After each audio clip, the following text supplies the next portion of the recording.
வணக்கம். காலத்தின் குரல் நிகழ்ச்சிக்கு உங்களை அன்போடு வரவேற்கிறோம். ஆர்கே நகர் தொகுதியினுடைய இடைத்தேர்தல் விறுவிறுப்பான கட்டத்தை எட்டியிருக்கும் நிலையில் வருமான வரித்துறை சோதனைகள் சுகாதார அமைச்சர் விஜயபாஸ்கர் வீடு உட்பட 35 இடங்களில் நடந்திருக்கிறது. நடிகரும் கட்சி தலைவருமான சரத்குமார் வீட்டிலும் சோதனை நடந்திருக்கிறது. ஆர்கே நகர் தேர்தலோடு அது முடிச்சு போடப்படுகிறது. தேர்தலை முடக்குவதற்கான சதி இதன் பின்னணியில் பாஜக இருக்கிறது என்று அஇஅதிமுகவின் திரு எஸ்.ஆர். பாலசுப்ரமணியம் அவர்கள் குற்றம் சாட்டியிருந்தார். அதை தமிழிசை சவுந்தரராஜன் அவர்களும் ஹெச். ராஜா அவர்களும் மறுத்திருக்கிறார்கள். இந்த வருமான வரி சோதனைகள் ஏன் நடக்கின்றன? தமிழகத்தில் அமைச்சர் பதவியில் இருக்கும் ஒருவரது வீட்டில் அவரது பிள்ளைகள் பள்ளிக்கு செல்வதை கூட தடுக்கக்கூடிய வகையில் இந்த ரெய்டுகள் நடந்திருக்கின்றன என்று அவர் தரப்பிலிருந்து புகார் வருகிறது. அத்துமீறி நடந்து கொண்டார்கள், மிரட்ட பார்க்கிறார்கள் என்ற கருத்தை அதிமுக முன்வைக்கிறது. இந்த ரெய்டுகளின் பின்னணியில் அரசியல் நோக்கம் இருக்கிறதா அல்லது மிதமிஞ்சி போன பணப்புழக்கத்தை கட்டுப்படுத்துவதற்காக எடுக்கிற நேர்மையான நடவடிக்கையா? விவாதிக்கலாம். நம்மோடு அஇஅதிமுக நாடாளுமன்ற உறுப்பினர், தற்போது அஇஅதிமுக அம்மா பிரிவை சேர்ந்தவரான திரு எஸ்.ஆர். பாலசுப்ரமணியம் அவர்கள், அஇஅதிமுக புரட்சி தலைவி அம்மா பிரிவின் திருமதி முத்துச்செல்வி, பாரதிய ஜனதா கட்சியின் திரு எஸ்.ஆர். சேகர், இந்திய கம்யூனிஸ்ட் கட்சியின் திரு ரவீந்திரநாத், அரசியல் விமர்சகர் திரு நெய்வேலி பாலு. உங்கள் அனைவருக்கும் வணக்கம். திரு எஸ்.ஆர்.பி, கடுமையான குற்றச்சாட்டை நீங்கள் முதல் முறையாக சொல்லியிருக்கீங்க. அதிமுகவினுடைய அதிகாரப்பூர்வ நாளேட்டில் அவ்வப்போது விமர்சனங்கள் முன்வைக்கப்பட்டாலும் கூட கட்சியின் சார்பில் பேசக்கூடிய ஒரு முக்கியமான தலைவர்கள் நேரடியாக பாரதிய ஜனதா கட்சியை குற்றம் சாட்டுவது என்பது இன்றைக்கு நடந்திருக்கிறது. 2 குற்றச்சாட்டை இன்னைக்கு நீங்க முன் வச்சிருக்கீங்க. பாரதிய ஜனதா கட்சி, RSS இரண்டின் மீதும் நீங்கள் விமர்சனத்தை முன்வைச்சிருக்கீங்க. எங்கெல்லாம் பாஜக ஆட்சியில் இல்லையோ, அது தமிழ்நாடாக இருந்தாலும் ஒரிசாவாக இருந்தாலும், அங்க இருக்கக்கூடிய கட்சிகளை பிளவுபடுத்த பார்க்கிறார்கள், பலவீனப்படுத்த பார்க்கிறார்கள் என்ற குற்றச்சாட்டை முன் வச்சிருக்கீங்க. உங்கள் மடியில் கனமில்லை என்றால் ஏன் பயப்பட வேண்டும்? வருமான வரித்துறை சோதனை என்பது அதிகாரிகள் சோதனையிடுகிறார்கள். தவறு இருந்தால் பிடிபடும், இல்லை என்றால் நீங்கள் அஞ்சுவதற்கு ஒன்றுமில்லை. ஒரு சோதனைக்காக ஏன் மத்திய அரசை குற்றம் சாட்டுறீங்க? அஞ்சுவதற்கு எதுவுமே இல்லை. ஏன்னா மடியில் கனம் வந்தால் தான் வழியில் பயம். அந்த பயம்லாம் எங்களுக்கு இல்லை. ஆனால் எல்லா பகுதிகளிலேயும் அவர்கள் செய்து கொண்டு இதைத்தான் செய்து கொண்டிருக்கிறார்கள். தேர்தல் நேரத்திலே எதிர்க்கட்சிகளை மிரட்டுவது அவருடைய பாணியாக இருந்து வருகிறது. இங்கே ஒரே நேரத்திலே திடீரென்று இத்தனை இடங்களிலே காலையில் 6 மணிக்கு துவங்கி சோதனை நட வேண்டிய அவசியம் என்ன? வருமான வரி சோதனை இந்த நேரத்தில் நட வேண்டிய அவசியம் என்ன? அது மட்டுமல்ல, தமிழக காவல்துறைக்கு தகவலே இல்லாமல் மத்தியில் இருக்க துணை ராணுவ படை கொண்டு வந்து இங்கே நடத்த வேண்டிய அவசியம் என்ன? அவர்களை வைத்து இந்த சோதனைகளை நடத்தியிருக்கிறார்கள். சரி, சோதனை முடிந்து வெளியே விஜயபாஸ்கர் வந்தால் அந்த துணை ராணுவ படை அவரை நிறுத்துகிறது. அதில் என்ன நியாயம் இருக்கிறது? நிருபர்கள் நின்று கொண்டிருக்கிறார்கள். நிருபர்களும் அதை தவறு என்று சத்தம் போடுகிறார்கள். இவரும் போடுறார். இவர் அதையும் மீறி உள்ளே அனுப்பிவிட்டார்கள். மீண்டும் வந்தால் பேட்டி கொடுத்தாரு. என்ன எடுத்தாங்க சொல்லுங்க. தவறு இருந்தால் கண்டிப்பாக திருத்திக்கலாம். எந்த தவறு இருந்தாலும், தவறு யார் செய்தாலும் நடவடிக்கை எடுக்க நிச்சயமாக நாங்கள் தயங்க மாட்டோம். தவறு செய்ததாக எந்த விதமான ஆதாரமும் கிடையாது. இருந்தாலும் அச்சுறுத்துகின்ற பாணியில் அவருடைய வீட்டிலேயே சோதனை நடந்ததும், அது மட்டுமல்லாமல் யாருடைய வீட்டிலேயே சோதனை நடந்ததும் நிச்சயமாக தேர்தல் நேரத்திலே கண்டிக்கத்தக்க ஒன்று. திரு எஸ்.ஆர்.பி, நீங்க சில கருத்துக்களை சொல்றீங்க.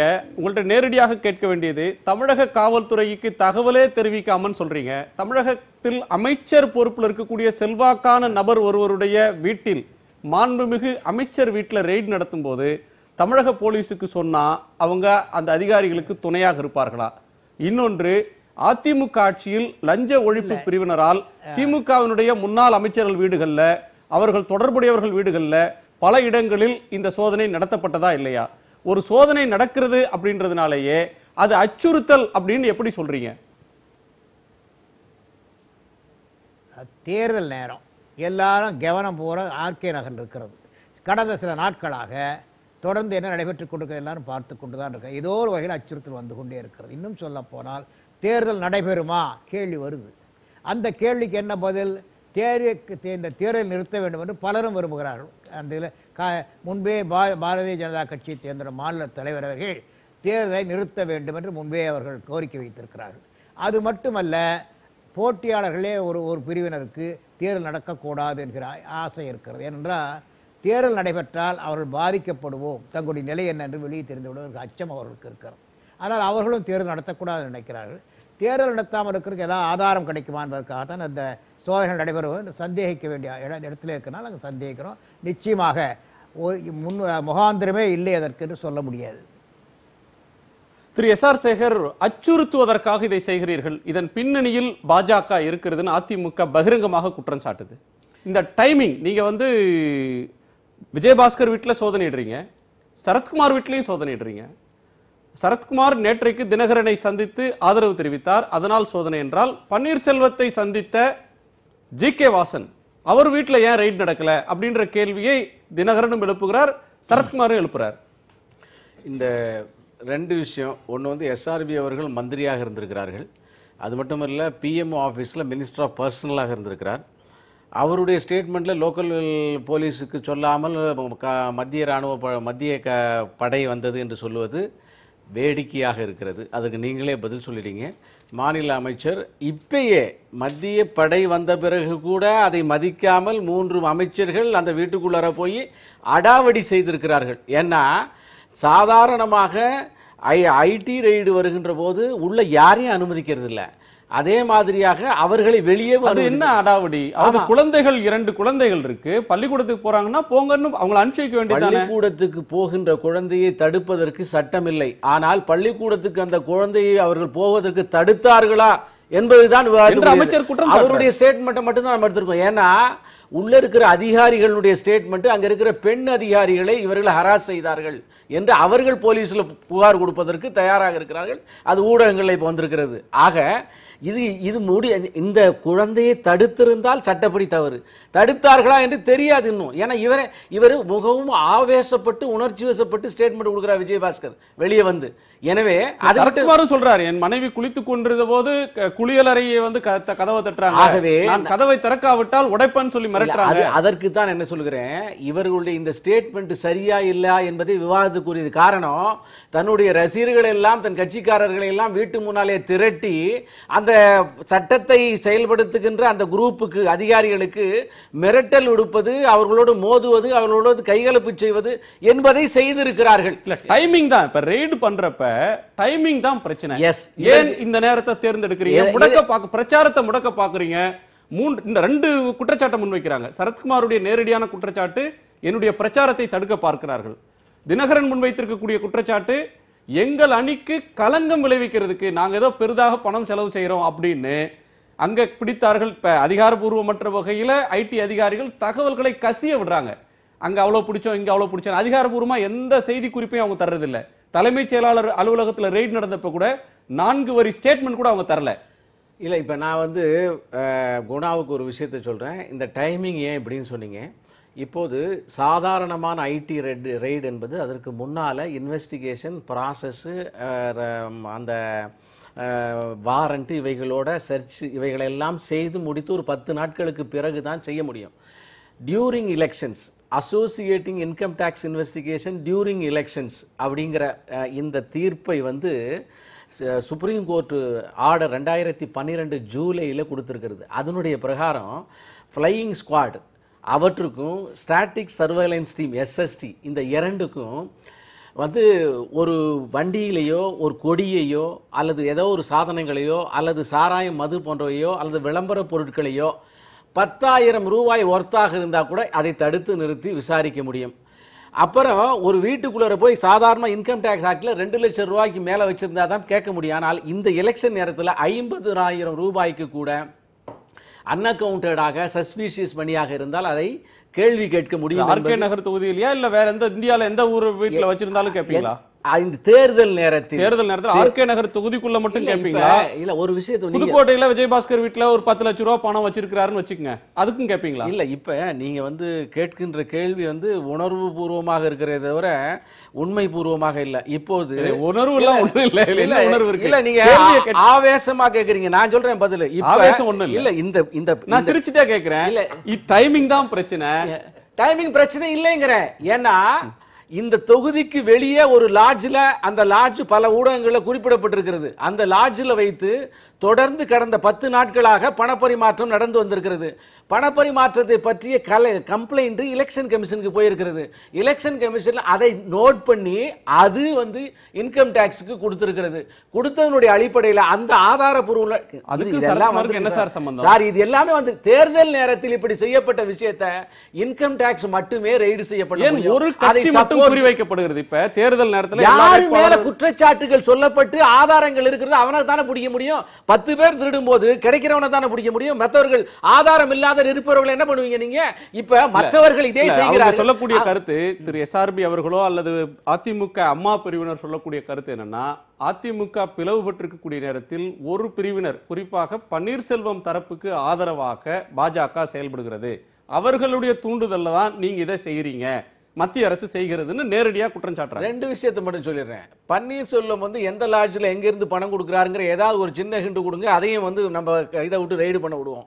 ஆனால் இப்போது நான் குற்றம் சாட்டுகிறேன், கடந்த 2 நாட்களாக ஆர்கே நகர் தொகுதியில ஒண்ணு தெரியுது, ஐடி தானா ரைடு பண்ணல, நீங்க ஹிண்ட் கொடுத்தா நீங்க சொன்னா ஐடி ரைடு பண்ணும், தன்னாட்சியான. அதையும் சொல்ல வரேன். ஐடினுடைய 34 கண்டிஷன்ஸ் போட்டிருக்கு. அதுல கொடுக்கக்கூடிய கம்ப்ளைண்ட் எல்லாத்தையும் அது எடுத்துக்காது. அது உண்மையாக இருக்க வேண்டும். அதை ஐடி அதற்கு ஆதாரம் இருப்பதாக கிடைக்க வேண்டும். இதெல்லாம் வச்சு இப்ப நான் முடிச்சிடுறேன். ஆர்கே நகர் தொகுதியில் நான் வந்து அங்க ஓபிஎஸ் அணிய திராவிட முன்னேற்ற கழகம் 3 பேரும் பணம் கொடுக்கிறார்கள். நான் 38வது வார்டுல யார் 3 பேரும் தர்றாங்க? ஓபிஎஸ் அணி, டிடிவி தினகரன் அணி, திராவிட முன்னேற்ற கழகம்.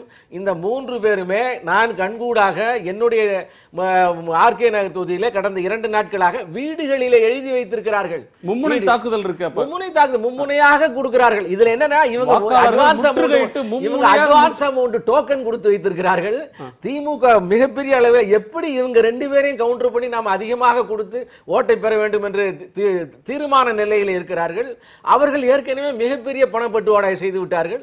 எனவே யாரும் யாருக்கும் சளைத்தவர்கள் அல்ல. எங்களை பொறுத்த மட்டிலே 3 பேரும் சமமானவர்கள். இந்த ஆர்கே நகரில் இதை நாங்கள் கண்கூடாக பார்த்திருக்கிறோம். எனவே அவர்களுக்கு ஆதரவாக இல்லை. இது கண்டுபிடிக்கப்பட்டு ஆதாரம் இருப்பதாக நினைக்கப்பட்டு ஆர்எஸ்எஸ் இருக்கிறார். ஆர்எஸ்எஸ் ஆல் ட்ரெயின் செய்யப்பட்ட 2 களமிறக்கப்பட்டிருக்கிறார்கள் அப்படின்னு சொல்லி அண்ணா எஸ்ஆர்பி மரியாதைக்கு முறைய எஸ்ஆர்பி ஆர்எஸ்எஸ் தவிர அவரால் சொல்ல முடியாது. ஆர்எஸ்எஸ் அலுவலகத்திலே குண்டு வைக்கப்பட்டு அது சிதறிய போதும் மனிதாபிமானமே இல்லாமல் அவர் ஆர்எஸ்எஸ் காரர்களே குண்டு வைத்துக் கொண்டார்கள் என்று சொன்னவர். எனவே அவருடைய வாயிலிருந்து இதை தவிர வேறு எதுவும் வராது. எனவே அதற்கு நாங்கள் பதில் சொல்ல வேண்டிய அவசியம் இல்லை.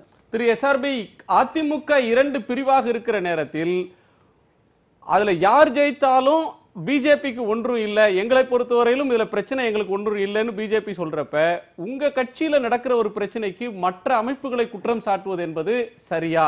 எந்த அடிப்படையில மத்திய அரசோ பிஜேபியோ ஒரு அணிக்கு சாதகமாக நடக்கிறார்கள், உங்களை பலவீனப்படுத்த பார்க்கறாங்கன்னு சொல்றீங்க? அவரே சொன்னாரு 3 பேரும் பணம் கொடுக்கிறார்கள், நாங்கள் கொடுக்கிறோம் என்பதை நான் மறுக்கிறேன். 2வது திமுக கொடுக்கிறது, அதிமுக அணியும் இன்னொரு பன்னீர்செல்வம் அணியும் கொடுக்கிறது என்று சொன்னார். அவங்க வீட்டில் எந்த தேடுதல் நடைபெறலையே, எந்த ரெய்டும் நடக்கலையே. ஏன் நடக்கல? இது மட்டும் ஒவ்வொருத்தருக்கும் பண்றீங்க. சரத்குமார் வீட்டுக்கு போறீங்க, விஜயபாஸ்கர் வீட்டுக்கு போறீங்க, இன்னும் பலர் வீட்டுக்கு போனதாக செய்திகள் வெளியே கசிந்து கொண்டிருக்கின்றன. ஆனால் அவர்கள் கைதாகி இருக்கிறார்கள். அதிமுக பன்னீர்செல்வம் அணி கைதாகி இருக்கிறது, திராவிட முன்னேற்ற கழகத்தைச் சேர்ந்தவர்கள் கைதாகி இருக்கிறார்கள். என்றாலும் அவர்கள் யார் வீடுகளையும் இதுவரைக்கும் ரெய்டு நடந்ததாக செய்தி கிடையாது. ஆனால் அதிமுக அம்மா அணியினருக்கு மட்டும் இவ்வளவு பேர் இடங்களில் அவர்கள் சோதனை நடத்துகிறார்கள் சொன்னால் வேண்டுமென்றே அச்சுறுத்துகின்ற நோக்கத்தோடு, இன்னும் சொல்ல போனால் தவறான எண்ணத்தை உருவாக்க வேண்டும் என்ற நோக்கத்தோடு செய்யப்படுகிற முயற்சி எதர் வேறல்ல. ஒன்று சொன்னார், நான் திருத்தம் சொல்ல விரும்புகிறேன். நான் விட்ட அறிக்கை அப்படி அல்ல, இவருக்கு அந்த அறிக்கை தெரியல, யாரோ சொல்லி கொடுத்துருக்காங்க, அது உண்மை அல்ல. நான் கேட்டது அங்கே எப்படி குண்டுகள் வந்தன, யார் வைத்தது, முழுமையாக விசாரிக்க வேண்டும். சிறுபான்மை சமுதாயம் பலியாகிற மாதிரி, சிறுபான்மை சமுதாயம் அச்சத்துக்கு உருவாகிற மாதிரி, சிறுபான்மை சமுதாயத்தின் மீது யாராவது தவறாக தாக்குதல் நடத்திவிடக்கூடாது. எனவே தெளிவாக நான் சொல்லியிருந்தேன், யார் அங்கே வைத்தது, எப்படி வைக்க முடியும். ஆர்எஸ்எஸ் அலுவலகம் என்பது கட்டுப்பாடு உள்ள ஒரு பகுதி, அங்கே வெளியே இருந்து யாராவது வந்து வைத்தார்களா, அப்படி வைத்தால் யார், அப்போ யாருன்னு அப்போ வரல, யார், இதெல்லாம் தான் கேட்டனே தவிர அதில் யார் வைத்திருந்தாலும் அவர்கள் மேல் நடவடிக்கை எடுக்க வேண்டும் நான் சொல்லியிருந்தேன். இவருடைய அவர்கள் தான் வைத்தாள் அந்த வார்த்தையை சொல்லுங்க காட்டு சொல்லுங்க பார்க்கலாம். இல்ல நான் கோயம்புத்தூரை சேர்ந்தவன். எனக்கு கோயம்புத்தூரை ரொம்ப நேரம் அது இன்றைக்கு உள்ள பிரச்சனை பேசலாம். கோயம்புத்தூர் சேர்ந்தவன் தமிழ்நாடு பூரா வந்த செய்தி தான், சட்டசபையிலே விவாதிக்கப்பட்ட விஷயம். அந்த பெரியவருக்கு நான் மறுபடியும் சொன்னது சரித்திரம். சரி, புரட்சி தலைவி அம்மா பிரிவினருடைய தூண்டுதல்ல வருமான வரித்துறை நடக்கிறது. இந்த தேர்தலில் தினகரன் வெற்றி பெறுவார் அப்படின்றதுக்காக, அந்த வெற்றியை தடுக்கிறதுக்காக தேர்தலை தள்ளி போடுறதுக்கே நீங்க முயற்சி செய்றீங்க, விரும்பல இந்த தேர்தலை நடக்கிறதுக்கே நீங்க விரும்பலன்னு அதிமுக தரப்புல குற்றம் சொல்றாங்க. நாங்கள் தேர்தலில் இறங்குனதுக்கு காரணமே என்ன அப்படின்னா, அம்மாவுடைய மரணத்தில் மர்மம் இருக்குது, அதுக்கு நீதி விசாரணை கிடைக்கணும்னு சொல்லி நாங்கள் இப்போ இறங்கியிருக்கோம். ஆனால் அவங்க இறங்குனது வந்து கட்சியை கைப்பற்றணும், ஆட்சியை தக்க வச்சுக்கணுங்கிறதுக்காக டிடிவி குரூப் வந்து அவங்க வந்து இறங்கியிருக்காங்க. இதில் என்னென்னா இவங்க இப்போ அதிகப்படியான காசு புழக்கத்தை இப்போ எல்லாருக்குமே ஓட்டுக்கு துட்டு கொடுத்துருக்காங்க. 4000 ரூபாய் அவர் சொன்னார், ஓட்டுக்கு துட்டெல்லாம் நாங்கள் கொடுக்கலன்னாரு. ஓட்டுக்கு 4000 ரூபாய் எங்கள் கண்ணு முன்னாலே கொடுத்தாங்க. ஏன் நீங்க தடுக்கலையா? நாங்க போய் ஃபோன் பண்ணி சொன்னா எந்த போலீஸ் வராங்க, வந்து சும்மா அவங்க ரெய்டு பண்ணிட்டு சும்மா அப்படியே பார்த்துட்டு போயிடுறாங்க. நீங்க நல்ல வீடியோ எடுத்துக்கோங்க அங்கங்க, எங்களை யாரும் எதுவும் செய்ய முடியாதுங்க. ஏன்னா அவங்களோட ஆட்சி அதிகாரம் அவங்க கையில இருக்கு, அவங்க போலீஸ் அவங்க கண்ட்ரோல்ல இருக்காங்க. அப்படிங்கும்போது அவங்க பணப்புழக்கத்தை விட்டு தோக்கிறதுக்கான எல்லா விஷயங்களும் அங்கே இருக்கு. மக்கள் வந்து காசை வாங்கிட்டு மாற்றி ஓட்டு போடுறதுக்கு ரெடியாக இருக்காங்க. அப்போ டிடிவி அவங்க தொப்பி சின்னம் வந்து தோக்கிறதுக்கான சூழ்நிலைகள் அங்கே நிறைய இருக்குது. அப்போ தோக்கிறதுக்கான சூழ்நிலைகளை நம்ம வந்து இப்போ மாட்டிடக்கூடாது அப்படிங்கிறதுக்காக பணப்புழக்கத்தை அதிகப்படுத்தி இந்த தேர்தலில் நிறுத்திடணும் அப்படிங்கிறது தான் அவங்களோட நோக்கமே. பணப்புழக்கத்தை அதிகப்படுத்தினா தேர்தல் நின்று போயிடும். இப்போ அதை தான் அவங்க பண்ணிட்டு இருக்காங்க. வெளிப்படையாக பணம் கொடுப்பதன் மூலமாக நம்மளை யாரும் பிடிக்க மாட்டார்களா, பிடிச்சாவது தேர்தலை நிறுத்துவாங்களான்னு நினைக்கிறாங்கன்னு இவங்க சொல்றாங்க. பரவாயில்ல, பன்னீர்செல்வம் தரப்புக்கு ஒரு பொழிப்புரையை பாஜக எழுதுது. புதிதாக வந்தவன் ஒரு மரியாதை ஒரு விலை உரை திரு எஸ்ஆர்பி குறுக்கிட்டீங்க. கேளுங்க, பாதியா நிறுத்தாதீங்க. எனக்கு அவ்வளவு என்ன சொன்னீங்க? குறுக்கிட விரும்புனீங்க என்ன இல்ல? அதாவது பாரதிய ஜனதா கட்சி காதலி போடுங்க. அது தேர்தல்ல அதிகமான பணத்தை புழக்கத்தில் விட்டு இந்த தேர்தலை நடத்த வேண்டாம், எப்படியாவது தேர்தல் ரத்தாகட்டும் சொல்லி டிடிவி தினகரன் தரப்பு தான் முயற்சிக்கிறது. என்னுடைய குற்றச்சாட்டு முழுக்க முழுக்க உண்மையான என்பது அவருடைய குறுக்கு விசாரணையிலே தெரிகிறது. அவர் வந்து அதிமுக புரட்சித்திலே அம்மா அணிக்கு உதவிகரமாக ஒன்று சொல்லணுங்கிறதுக்காக சொல்றாரு தவிர அது எந்த விதமான உண்மையும் கிடையாது. உண்மை என்னன்னா, நிச்சயமாக அது பிஜேபியுடைய பி டீம் என்பது அனைவருக்கும் தெரியும். எப்படி ஒரிசாவில் ஒரு பி டீம் உருவாகி கொண்டிருக்கிறதோ அதே போல ஏற்கனவே உருவாக்கப்பட்ட ஒரு அணி தான் இந்த அணி. அவருக்கு 5ஆம் தேதி காலில் விழுகிறார். யார் கால் விழ சொன்னாங்களா? அவர் தான் முன்மொழிந்தார். ஏன் முன்மொழிந்தார்? எதுக்காக முன்மொழிகிறாரு? ஒரு முதலமைச்சராக இருக்கிற அச்சுறுத்தி முன்மொழி வைக்க முடியுமா? எல்லாரும் இருந்தாங்க. அவர் அதிமுக அலுவலகத்துக்கு வரும்போது தனியாகத்தான் வந்தார். யாரும் கூட அவர் கூட வரல. அவருடைய உதவியாளர் தவிர வேறு யாரும் கூட இல்லை. யார் வச்சுட்டுறாங்க? வர நேராக தலைமைச் செயலகத்துக்கு போக வேண்டியதானே? ஏன் இங்கே வர்றாரு? இஷ்டம் இல்லைன்னா ஏன் வரணும்? நான் விரும்பவில்லை அப்படின்னு அங்கே போய் ஸ்டேட்மெண்ட் கொடுத்தா அது அன்றைக்கி பாம் மாதிரி இருந்திருக்குமே, அது குண்டு வெடிச்ச மாதிரி இருந்திருக்குமே. ஏன் செய்யலை? அதை செய்யாமல் அவர் அன்னைக்கு விட்டுட்டு திடீர்னு ராஜினாமா செஞ்சதாக சொல்லிட்டு அங்கே போய் புத்தர் போய் அரச மரத்தில் உட்கார்ந்த மாதிரி இவர் உட்காந்து பேசுகிறாரு. ஏன்னா ஞானோதயம் அங்கே பிறக்கல எல்லாரும் நினைக்கிற மாதிரி. ஞானோதயம் பிறந்த இடம் வேற. மேலே இருந்து அழுத்தம் வருகிறது. நீ செய், உன்னை நான் செய்து உனக்கு நான் பதவி வாங்கி தர்றேன் அவர் சொன்னால் நம்பினார். அவருடைய விளைவை தான் எனக்கு அனுபவித்துக் கொண்டிருக்கிறார். நிச்சயமாக அவருடைய எண்ணம் நிறைவேறப் போவது இல்லை. உங்களுக்கு வாங்கி தரல, அவங்களுக்கு வாங்கி தர்றாங்க. வேற என்ன உங்களுக்கு வாங்கி தருங்க? என்ன இருக்கு? எங்களுக்கு வாங்கி தர வேண்டிய அவசியம் இல்ல. யாரும் தர முடியாது, அவசியம் இல்ல. நியாயத்துக்காண்டி தான் அவர் வந்து போராடிட்டு இருக்காரு தவிர அநியாயத்துக்காக போராடல. குடும்ப ஆட்சியை ஒழிக்கணும், குடும்பத்துல உள்ளவங்க 2 மாசம் முதல்வர் 2 மாசம் முதலமைச்சராக இருந்தாரு. அப்ப யாருக்கு விசாரணை நடத்தல? முஸ்லிம்தா இருக்கிறதுக்கு முன்னா இன்னொரு 60 நாளும் அவர் தான் வெர்ச்சுவல் முதலமைச்சர் கவர்னர் செஞ்சு வச்சாரு. ஏன் அப்ப விசாரணை நடத்தல? ஏன் நேரில் போய் பார்க்கல அவரு? அது மட்டும் இல்ல, இந்த 2 நாளைக்கு முன்ன பத்திரிகை பேட்டி கொடுக்குறாரு. 3 நாட்கள் 4 நாட்கள் கழித்து ஐஏஎஸ் அதிகாரிகள் அழைத்து காவேரி பிரச்சனை என்ன நிலையெடுக்க வேண்டும் என்று அம்மா அறிவுறுத்தினார் சொல்லியிருக்காரா இல்லையா? சொல்லுங்க வர இல்லைன்னா அப்போ அந்த பேட்டி தவறு, நான் அப்படி ஒரு பேட்டியே கொடுக்கல, பிரபலமான பத்திரிக்கை நான் கொடுத்தா போட்டிருக்கு, பேட்டி பொய், உண்மை இல்லைன்னு தைரியம் தான் சொல்லுங்க. அவரை பேட்டி கொடுப்பாரு, அந்த பேட்டியை சாப்பிட்டுவார். அவர் கொடுத்த பேட்டியில் இருக்கிற சொற்கள் தான் இவையெல்லாம். அப்போ அதை ஒத்துக்கிறார். ஆக முதல்ல எந்த தவறும் இல்லை. பின் எந்த ஸ்டேஜில் தவறு வந்து சொல்ல, நீங்கள் தினம்தான் இங்கே வந்துட்டு இருந்தீங்க, நான் சென்னையில் இருக்கும்போது நானும் அங்கே வர இல்லைன்னு சொல்ல. நாங்கள் எல்லாரும் ஒரு ரூமில் உட்காருவோம், 15 பேர் 10 பேர் உட்காருவோம். இவர் தனியாக ஒரு அறையிலே உட்கார்ந்து கூட யாரையெல்லாம் பார்க்கணும்னு நினைக்கிறேன் அவங்கள மட்டும் கூப்பிட்டு வச்சு பார்ப்பார். இல்லைன்னு சொல்லுங்க. வர தினசரி அப்போலோக்கு வருவார், மாலையில் வந்து தனியாக ஒரு அறையிலே உட்காருவார். தனியாக ஒரு அறையிலே உட்கார்ந்து அந்த அறைக்கு யார் தான் பார்க்க வேண்டும் நினைக்கிறாரோ அவர்களுக்கு சொல்லி அனுப்பி அவரை பார்ப்பார். அப்போ இவருக்கு யாருக்கு குறுக்க யாரு பின்னாடி போயிட்டு இருக்கு விவாதம், வந்து பின்னாடி பேக்ல போயிட்டு இருக்கு, முன்னாடி வாங்க உள்ள போல முடிஞ்சு போனதெல்லாம் போயிட்டு இருக்கு. இப்போ இன்னைக்கு நடக்கிற விஷயம் ரெய்டு, இதுக்கு காரணம் என்ன? இப்ப எலெக்ஷன் அத நீங்க பின்னால போறீங்க, நீங்க பின்னால போறீங்க, அத சொல்லுங்க. 4000 காசு பின்னால போறீங்க, காசு 4000 கொடுத்தீங்களா? நீங்க கொடுத்தீங்க, புடிச்சிருக்காங்க, இன்னைக்கு கூட புடிச்சிருக்காங்க. அதிமுக அணி பணம் கொடுத்ததாக கைதாக இருக்கிறார்கள். கைதாக இருக்கிறார்கள். திமுக கைதாக இருக்கிறது, மறுக்காதீங்க. அவர் தான் சொல்லிட்டாரு, 3 பேரும் பணம் கொடுக்கலாம். SR சேகர் சொல்லிட்டாரு, உங்களுக்கு உதவிகரமா இருந்தாலும் அடி அடிச்சுட்டாரு. உங்களுக்கு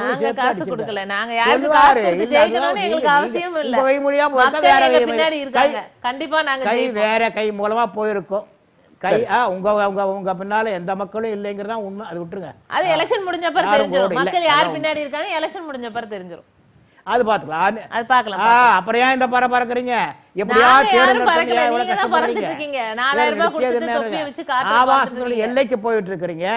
அதாவது சவப்பெட்டி எப்ப தொட்டீங்களோ பலியாயிருவங்க, ஜாக்கிரதை. சவப்பெட்டி யாரும் மிச்சமாகல. இன்னைக்கு வரைக்கும் 10 வருஷமாக என்ன தன்னை சுற்றி நடக்கிறது என்பதை புரிந்து கொள்ளாமல் இருக்கிறார்கள். மறந்துடாதீங்க, அந்த சவப்பெட்டி தொட்டதால் தான். அதே வேலையை நீங்க செய்யறீங்க. சவப்பெட்டி தொடாதீங்க, ஆபத்து உங்களை உட்கொண்டு விடும். அவ்வளவுதான் சொல்ல முடியும். அது பாத்துக்கலாம், எலெக்ஷன் முடிஞ்ச அப்புறம் பார்க்கலாம். திரு நெய்வேலி பாலு, சவப்பெட்டி ஊர்வலம் நேத்திக்கு ஆர்கே நகர்ல வந்துச்சு. இன்னைக்கு பணப்பெட்டி இருக்குதான்னு சோதனை நடக்குது. ஆர்கே நகர்ல நாளைக்கு ஒரு திருப்பம் வந்து கொண்டே இருக்கு. இந்த சோதனைகளுக்கு பின்னால் அரசியல் இருக்கு, அரசியல் காரணம் இருக்கு, நோக்கம் இருக்கு அப்படின்னு பார்க்கணுமா? இல்ல பணப்புழக்கம் அதிகரிச்சிருச்சு, எப்படியாவது இதுக்கு ஒரு செக் வைக்கணும்னு மத்திய அரசு முயற்சி செஞ்சிருக்கு, அது ஒரு நேர்மையான நடவடிக்கை அப்படி பார்க்கணுமா? பாஜகவை பொறுத்தளவில் அப்படியெல்லாம் ஒன்றும் நேர்மையானலாம் ஒன்றும் சொல்ல முடியாது. 234 தொகுதியில் ஒரு தொகுதி ஆர்கே நகர், அவ்வளோதான்.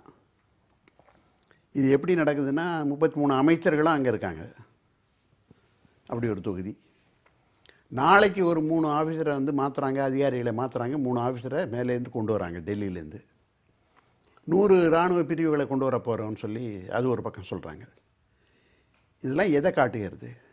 இப்போ என்ன ஆர்கே நகர் தொகுதியில் வாக்காளர்களை மட்டும்தான் ஆர்கே நகருக்கு வெளியிலேருந்து கொண்டு வரல, எல்லாமே அதை தவிர மீதி எல்லாமே கொண்டு வராங்க. அதுதான் செய்கிறாங்க. 1. 2வது, இப்போ தான் யூபியில் ஒரு எலெக்ஷன் நடந்து பார்த்தோம். யூபி எலெக்ஷனில் வந்து பாஜகவுக்கு யூபியில் என்ன அளவுக்கு அவருக்கு வந்து பின்னணி இருந்ததுன்னு நமக்கு எல்லாருக்கும் தெரியும். கடைசியில் வந்து அப்பாவும் மகனுமே ஒத்துக்கிட்டாங்க, நம்ம சண்டை போட்டதுனால தாண்டா அனாவசியமாக நம்ம இப்படி தோத்து போனோம் அப்படின்னு சொல்லக்கூடிய அளவுக்கு வந்தது. அது பெருமளவுக்கு உண்மை இல்லை. நீங்கள் என்ன குற்றச்சாட்டு சொன்னாலும் ஆர்கே நகரில் பணம் ஆறாக என்ன அப்படின்னு சொன்னால், ஆர்கே நகரில் பணம் என்பது எல்லா தரப்புலையும் கொடுக்கப்படுகிறது. நீங்கள் பாருங்கள், திமுக ஒருத்தரை பிடிச்சிருக்காங்கல்ல, காசு கொடுத்தாரும் ஒருத்தரை பிடிச்சிருக்காங்க. அதனால என்னென்னா, இதெல்லாம் வந்து இவங்க தான் கொடுத்தாங்க அவங்க தான் கொடுத்தாங்கங்கிறதெல்லாம் கிடையாது. இந்த எலெக்ஷன் குறிப்பாக தமிழ்நாட்டை பொறுத்தளவில் காசு கொடுப்பதுங்கிறது மிக மிக சாதாரணமான விஷயமாகி போச்சு. கண்டுகொள்ளாம இருக்கணுமா? வருமான வரித்துறை கண்டுக்காம இருக்கணுமா? என்ன ஒரே விஷயம் என்னன்னு சொன்னீங்கன்னா, நீங்க ஒரு புறத்துல நாங்க பணத்தை தடுக்க போறோம்னு சொல்றாங்க, அது கண்டுபிடிச்சு கொடுத்த பிறகு கூட அவங்க மேல எந்த நடவடிக்கையும் இல்லை. இது ஒரு பக்கம் சொல்லக்கூடிய குற்றச்சாட்டு. பிடிச்சி கையும் மையுமா பிடிச்ச பிறகு, அதே மாதிரி கோடிக்கணக்கில் பிடிச்ச பிறகு நடவடிக்கை இல்லை.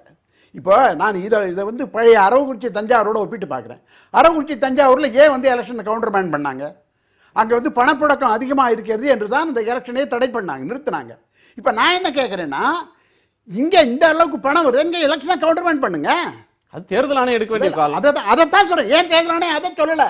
அப்போ என்ன என்று சொன்னால், பணம் பாட்டு கொடுத்துக்கிட்டே இருக்கணும், ஆனால் ரெய்டு பாட்டு நடந்துக்கிட்டே இருக்கணும். அப்போ அதனுடைய பொருள் என்ன என்று சொன்னால், இன்றைக்கு அதிமுக பிளவுபட்டிருக்கக்கூடிய இந்த சூழல்ல அதை வைத்து பாஜக இதை வந்து தனக்கு சாதகமாக அதை தனக்கு வந்து கால் பாஜகவும் அங்க களத்துல நிக்குது. அவங்க ஜெயிக்கணும்னு பாடுபடுவாங்களே தவிர பன்னீர்செல்வம் ஜெயிக்கணும், தினகரன் தோத்து போகணும் அவங்க எப்படி பாடுபடுவாங்க? அவங்களுக்கு தெளிவா தெரியுங்க. அவங்க வந்து நிக்க முடியாது. அவங்க ஒன்றும் ஜெயிக்கிறதுக்காகலாம் நிக்கல. அது அவங்களுக்கே தெரியும். யாராவது சொல்றாங்களா நான் ஜெயிக்க போறோம்னு? அவங்க வேணா சொல்லிக்கலாம். எங்களுக்கும் திமுக இடையில தான் போட்டி. இவங்க தப்பே இல்ல. நாங்க என்ன சொல்றேன்னா வெற்றியை நோக்கி தான் போயிட்டு இருக்கோம். யூபி மாதிரி ஒரு பெரிய புரட்சி நடக்கும் தமிழ்நாட்டினுடைய ஆர்கே நகர் தொகுதியில. ஒரு 3 விழுக்காடு இருக்கக்கூடிய ஒரு சின்ன அரசியல் கட்சி இருந்தா கூட அவங்க கூட அரசியல் ஆட்சியை பிடிக்கிறதுக்காக தான் கட்சி வச்சிருக்காங்க. இது யார் வேணாலும் இருக்கலாம். அது மாதிரி நீங்க வந்து தேர்தலில் யாருன்னாலும் ஜெயிப்போன்னு தான் நிற்பாங்க. அது ஒன்றும் நான் தோக்கிறதுக்காக நிற்கிறேங்கன்னா யாரும் சொல்ல போறாங்க. ஆனால் அதற்காகத்தான் இந்த நடவடிக்கை இருக்கிறதா என்பதை தான் நம்ம பார்க்கணும். அப்படியெல்லாம் இல்லைன்னு சொல்றேன். இது வந்து ஒரு நாடகம். இது என்ன நாடகம்னா ரொம்ப எலெக்ஷன் கமிஷன் அப்படியே எல்லாம் பண்ணி அப்படியே எல்லாத்தையும் மாற்றி பணத்தெல்லாம் கட்டுப்படுத்தி என்னத்தையோ அவங்க பண்ண போறாங்கிற மாதிரியான ஒரு தோற்றத்தை உருவாக்கக்கூடிய ஒரு போலித்தனமான ஒரு நாடகம். இதுக்கு அதுக்கு பயனில்லை. ஆனால் நிச்சயமா இதுக்கு பின்னால நீங்க வந்து பாஜக இல்லைன்னு சொல்ல முடியாது, மைய அரசு இல்லைன்னு சொல்ல முடியாது. நான் கேட்குறேன், தினகரனுக்கு என்ன சொல்றாங்க? எலெக்ஷன் நடக்குது, 12 வருஷமா வழக்கு நடக்குது, 10ஆம் தேதிக்குள்ள நீ வரலன்னு சொன்னால் ரொம்ப சீரியஸா பார்ப்போம்னு சொல்றாங்க. இப்போ நான் என்ன பார்க்குறேன்னா அது எப்படி சுப்ரீம் கோர்ட் நீதிபதியோ இல்லை ஹைகோர்ட் நீதிபதியோ எப்படி சொல்லுவாரு அப்படின்னு சாதாரணமாக சொல்லலாம். ஆனால் இதை சாதாரணமாக பார்க்க முடியல. ஏன்னு சொன்னா 12 வருஷமா இருக்கக்கூடிய இந்த எல்லா இடத்திலேயும் மைய அரசினுடைய செல்வாக்கு செலுத்தப்படுகிறது. இன்றைக்கு நான் என்னன்னு சொல்றேன், இப்ப இந்த எலெக்ஷன் கமிஷன் எலெக்ஷன் கமிஷன் தானே எலெக்ஷன் நடக்குது. நீங்க தான் சொன்னீங்க எலெக்ஷன் கமிஷன் தான் காசு கொடுக்குறாங்கன்னா தடுக்க வேண்டியது எலெக்ஷன் கமிஷனுடைய வேலை. நான் என்ன சொல்றேன்னா இப்ப தொடர்ந்து இந்த மாற்றங்கள், அதிகாரிகள் மாற்றங்கள், ராணுவ படைகள்லாம் வந்துட்டு இருக்கிறது வந்து இது அரசு செய்யாம election commission செய்யறாங்களா?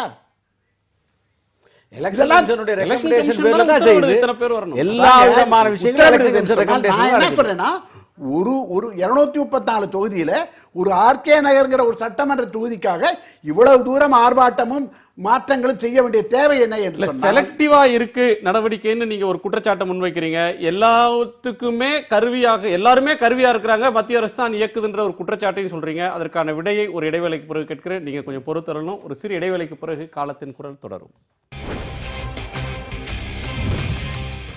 New Ramana's health mix, காலத்தின் குரல். ஒரு சிறிய இடைவேளைக்கு பிறகு.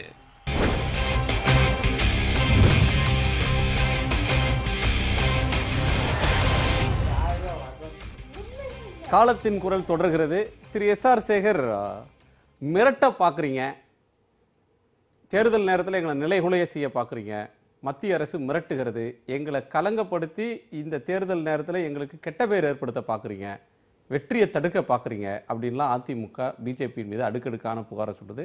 திரு நெய்வேலி பாலு போன்றவர்கள் சொல்லக்கூடிய குற்றச்சாட்டு, தேர்தல் ஆணையம் தானாக இதெல்லாம் செய்யலை, இது செய்யறதுல நோக்கம் இருக்குது, இதுக்கு பின்னாடி பிஜேபி இருக்குன்னு அவர் வேறொரு கோணத்தில் சொல்கிறார். இல்லை, அதாவது அந்த ஆர்கே நகருக்கு வெளியே இருக்கக்கூடிய அந்த லாட்ஜை வந்து வாடகைக்கு எடுக்க சொன்னது பிஜேபியினுடைய தூண்டுதலால் எடுத்தார்கள். அதில் வந்து தினசரி வந்து பணத்தட்டு பரிமாற்றமும் பிஜேபியின் தூண்டுதலாக செய்தார்கள். அதை அந்த கம்ப்ளைண்ட்டை வந்து கொண்டு போய் ஈசியில் கொடுத்தோன்னே ஈசியை தூண்டி அதை பிடிக்க வைத்தார்கள். அங்கே ரெய்ட் ஆகி இப்போ வந்த உடனே பிஜேபியினுடைய தூண்டுதல் இல்லாமல் விஜயபாஸ்கர் பொங்கி எழுந்து ஒரு அமைச்சராக இருந்தவர் சட்டத்தை எல்லாம் உடைத்து உள்ளுக்குள்ளார் 3 அமைச்சர்களை விட்டு செய்தார். அது மட்டும் தனி, அது வந்து கணக்கில் வராது. மற்றதெல்லாம் பிஜேபியின் தூண்டுதலோடு நடந்தது என்பதாக வேண்டுமானால் வைத்துக் கொள்ளலாம். ஒரு அராஜகம் நடக்கிறது வெட்ட வெளியாக. நாளைக்கு வந்து நான் வந்து என்னுடைய அருமை நண்பர் குணா அவர்கள் அந்த பகுதிக்கு விஜயம் செய்ய சொல்கிறேன். ஒன்றும் கேமராவில் எடுத்துகிட்டு போக வேண்டாம், வெளிப்படையாக நீங்கள் பார்க்கலாம். அந்த அளவுக்கு நடக்கிறது. ஒன்று நம்ம கேமராவை எடுத்து அவங்க கொஞ்சம் உஷாராயிக்குவாங்க, அந்த அளவுக்கு நடக்கிறது.